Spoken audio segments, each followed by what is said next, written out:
Il y a des femmes très impolies. Il y a des femmes insoumises. Tu parles, elles parlent. Tu gifles, elles te giflent. Oh, mes frères, vous ne savez pas? Tu la chasses, elle ne part pas. Elle te dit, c'est à toi de partir, moi je reste ici. Oh, tu ne sais pas ça? Tu appelles ta famille, elle insulte toute ta famille. Et puis elle tape ta maman. Vous en connaissez pas? Oh, elle est jolie, elle est belle. Oui, elle est jolie, elle est belle. Est-ce que tu as testé son éducation? Elle te manque déjà du respect dans le fiançailles. Elle va te manquer du respect dans le mariage. Elle te manque du respect déjà devant tes parents. Elle va manquer même du respect à tes parents. Le mariage est dangereux quand tu épouses une mauvaise personne. Le mariage est dangereux lorsque tu ne sais pas avec qui tu te maries. Le mariage est dangereux quand tu ne sais pas qui t'accompagne dans cette grande lutte. Le mariage est dangereux lorsque tu prends à la légère les critères de la personne qui doit t'accompagner, ou tu as des critères superficiels. Il doit parler bien français. Toi, tu épouses le français, mais on peut t'insulter en français, on peut te tromper en français, on peut te faire pleurer en français, même en anglais. Oh non, pourquoi tu épouses cette fille-là? Quand il porte la robe, waouh, ça lui va. Toi, tu épouses la taille. Hey, elle va te tailler. Elle va te tailler avec la taille. Et tu sais, quand une femme est belle, si elle te fait du mal, tu ne verras plus sa beauté. Dans le mariage, ce qui est bizarre, c'est que quel que soit le niveau de la beauté de ta femme, tu te rends compte qu'en soi, c'est que tu recherches son caractère. Ah oui, vous les frères là, quand vous voyez des belles silhouettes là, vous tremblez, vous voulez vous évanouir. Calmez-vous. Du calme.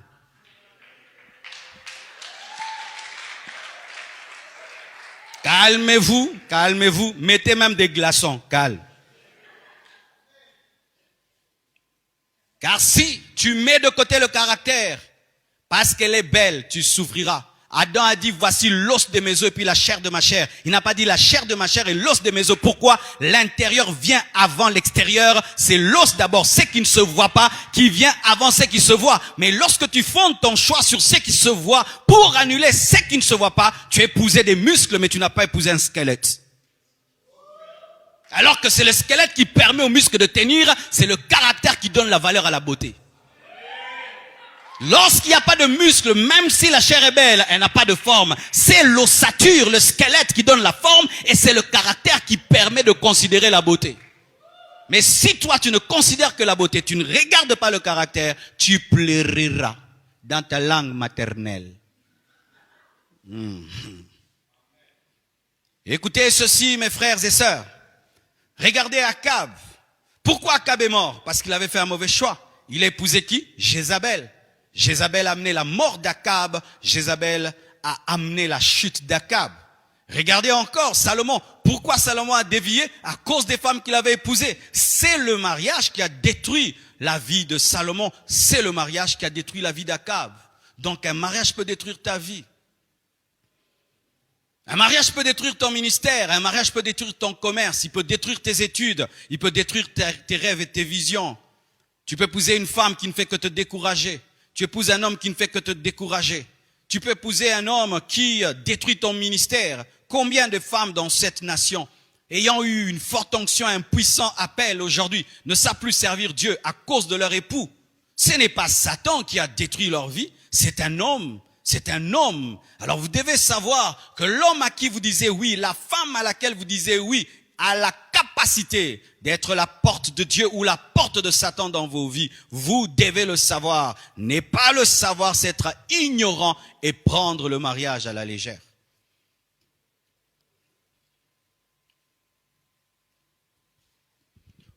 Le mariage, pourquoi il n'est pas un jeu? Parce que Dieu prend très au sérieux le mariage. La première personne qui prend le mariage au sérieux, ce n'est pas ton père, ce n'est pas ta mère, ce n'est pas le pasteur, ce n'est pas ta femme, ce n'est pas ton mari, c'est Dieu lui-même. Dieu prend très au sérieux le mariage. Même si vous êtes mariés, vous deux, avec un seul homme de Dieu, il n'y avait personne. Quand vous engagez de vous marier, c'est pour la vie. Vous savez, j'ai déjà béni un mariage sur Skype.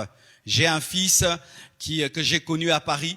Et puis, on a vraiment tissé des grandes relations. Et Dieu l'a envoyé dans les îles de la Réunion. Et là-bas, il ne connaissait pas de pasteur. Et il a rencontré une réunionnaise là-bas. Et ils se sont mariés. On a fait un culte en Skype, il y a de cela 3 ou 4 ans. Et je les ai prêchés sur Skype au travers d'un écran. Et puis, je les ai bénis. Et je les ai fait porter les alliances. Et ils respectent cet engagement comme s'il y avait des gens. Ils étaient eux deux dans la chambre, mais ils sont mariés. Pourquoi Dieu était là? Alléluia. Dieu prend très au sérieux le mariage. Écoutez 2 versets importants sur le mariage. Hébreux 13, verset 4. La Bible dit que le mariage soit honoré de tous. Et le lit conjugal exempt de souillure. Les gens évitent des taches sur leurs draps alors qu'il faut éviter l'impudicité sur le lit. Des gens balayent leur chambre, mais ils entrent dans leur chambre avec l'adultère. Ils trompent sa femme et puis ils viennent dormir sur le lit conjugal, mais ils épousettent pour éviter le coronavirus. Vous n'évitez pas l'adultère. Des adultères qui évitent le Covid, la Covid. Vous évitez le corona et vous portez des masques. Portez aussi des masques contre l'adultère et l'impudicité. S'il est sérieux que vous prenez vraiment contre la Covid, vous le prenez contre l'impudicité et l'adultère, il y aurait l'onction et la puissance sur cette terre. Hein. Vous voyez comment vous respectez ce petit virus qui tue le corps, mais considérez le péché qui tue l'âme. Que le mariage soit honoré de tous. Tu dois honorer ton propre mariage, tu dois honorer ta femme, tu dois honorer ton mari. Tu ne peux pas parler à ton mari n'importe comment, à ta femme n'importe comment. Tu ne dois pas mépriser ton mariage et tu dois protéger ton mariage de toutes les personnes qui n'honorent pas ton mariage. Tu n'honores pas mon mariage, tu vas me trouver sur ton chemin. Qui que tu sois, parce que la Bible dit honorer de tous. Ton père doit honorer ton mariage, ta mère doit honorer ton mariage, ton pasteur doit honorer ton mariage. Dans cette église, lorsque seulement une jeune sœur est mariée, il y a une autre manière de la traiter. Nous devons respecter que maintenant, cette jeune sœur est mariée. Ça te dit, pasteur, je dois rentrer à la maison parce que mes enfants m'attendent, mon mari m'attend. Maman, il faut partir. Pourquoi? Il faut honorer le mariage. Mais si déjà toi-même, tu n'honores pas ton mariage, personne ne va honorer ton mariage. Si toi-même, tu méprises ton mari, personne ne va honorer ton mari. Si toi-même, tu méprises ta femme, personne ne va honorer ta femme. Beaucoup de conjoints ne sont pas respectés parce que leur propre conjoint ne les honore pas. Si tu traites ton mari comme un roi, tout le monde va le traiter comme un roi. Si tu traites ta femme comme une reine, tout le monde va traiter comme la reine. Mais si tu l'insultes, tu méprises ton mari, tu lui manques du respect, tout le monde le touchera. Souvent dans les belles familles, quand est-ce qu'on touche l'autorité de l'homme ou de la femme? C'est lorsque toi-même tu méprises ta femme, tu méprises ton mari.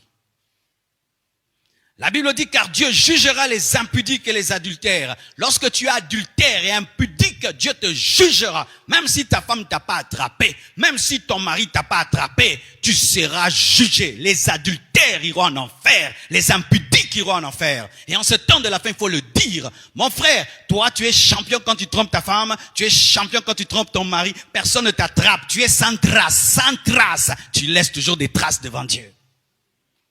Dieu jugera les adultères, Dieu jugera les impudiques. Même si la loi, aujourd'hui, on est plus dur avec l'adultère, on est plus dur avec l'impudicité. Il y a même des femmes qui comprennent l'adultère de leur mari. Tu peux me tromper, mais il faut me respecter. Tu peux me tromper, mais tu dois dormir à la maison. Tu peux me tromper, mais dans les fêtes, nous deux, des bêtises. Ça c'est quoi, maman? Maman? C'est quoi que vous permettez maintenant? Tu peux me tromper. Prends toutes les copines du monde, mais moi je suis la première dame. Prends toutes les petites copines du monde, mais moi c'est mon nom qui doit être sur les documents des parcelles. Vous aimez tellement les maisons, les parcelles, et vous aurez le sida. Tu laisses ton mari vivre dans l'impudicité, dans l'adultère, pourvu seulement que ton nom soit sur les documents. Dieu dit qu'il jugera les adultères et les impudiques. Malachie 2, verset 16, la Bible dit, car je hais la répudiation. Dieu a de la haine pour le divorce. Dieu a la haine pour le divorce. Même si aujourd'hui le divorce est devenu un jeu, même dans les églises, les gens divorcent. Des chrétiens qui divorcent, des serviteurs de Dieu qui divorcent. Et on rigole. J'ai divorcé, Je suis sorti de cette prison, Maintenant je refais ma vie. Dieu a de la haine pour la répudiation. Le divorce, c'est un échec. Le divorce, c'est un échec. Et échouer dans le mariage, c'est déjà échouer la moitié de sa vie. Divorcer, c'est déjà rater le 50% de ta vie. Même si tu continues à avoir de l'argent, tu continues à avoir le succès, tu as raté 50%. Dieu a la haine du divorce, dit l'Éternel, le Dieu d'Israël. Et celui qui couvre de violence son vêtement, dit l'Éternel des armées. Dieu a la haine. Lorsque tu penseras un jour divorcer, vois le visage de Dieu en colère.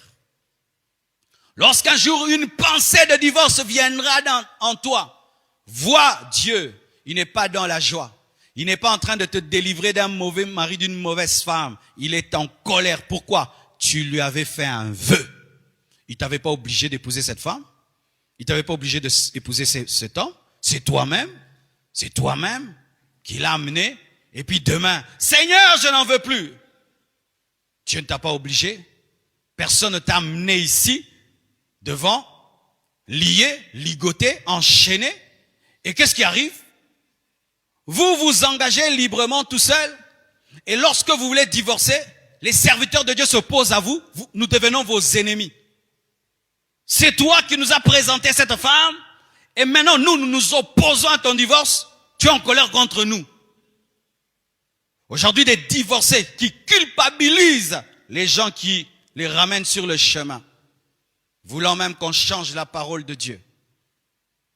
Tu ne peux divorcer que pour raison d'adultère. Et si tu es incapable de pardonner, mais tu peux pardonner. Et les femmes d'ailleurs pardonnent l'adultère et nous devons acclamer pour elles.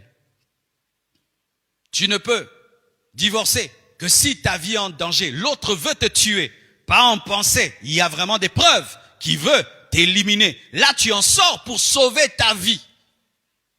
Tu ne peux divorcer que si l'autre ne supporte pas ta foi. Il te quitte et il se marie. Et tu es libre, dit la parole de Dieu.